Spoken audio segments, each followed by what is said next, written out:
পরিষ্কার ভাষায় বলছি, আগামী 2 মাসের মধ্যে যদি হেফাজতে ইসলামের বিরুদ্ধে দায়েরকৃত মামলাগুলো প্রত্যাহার না হয়, হেফাজতে ইসলাম বাংলাদেশ সে মামলা বাতিল করার জন্য যা করতে হয় তাই করবে।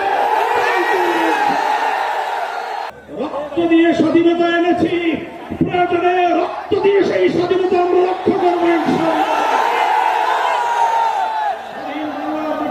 আমরা বলতে চাই, নারী সংস্কারের নামে আল্লাহর কোরআনকে, ইসলামকে যে কটাক্ষ করা হয়েছে, ধর্মীয় উত্তরাধিকার বিধান, পারিবারিক বিধানকে নারী পুরুষের মধ্যে বৈষম্যের প্রধান কারণ বলে আখ্যায়িত করে বিতর্কিত নারী বিষয়ক কমিশন এদেশের সংখ্যাগরিষ্ঠ মানুষের ধর্মীয় অনুভূতিতে আঘাত প্রদান করেছে।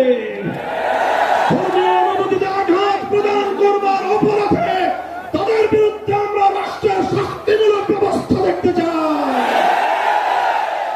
হেফাজতে ইসলাম বাংলাদেশ বলতে চায়, এই তথাকথিত পশ্চিমা ধ্যান ধারায় বিশ্বাসী বিতর্কিত নারীবাদীদের আদর্শ এবং দর্শন নয়, বরং হেফাজতে ইসলাম বাংলাদেশ ইসলাম প্রদত্ত আল্লাহর ঘোষিত নারীর ন্যায্য অধিকারে বিশ্বাসী।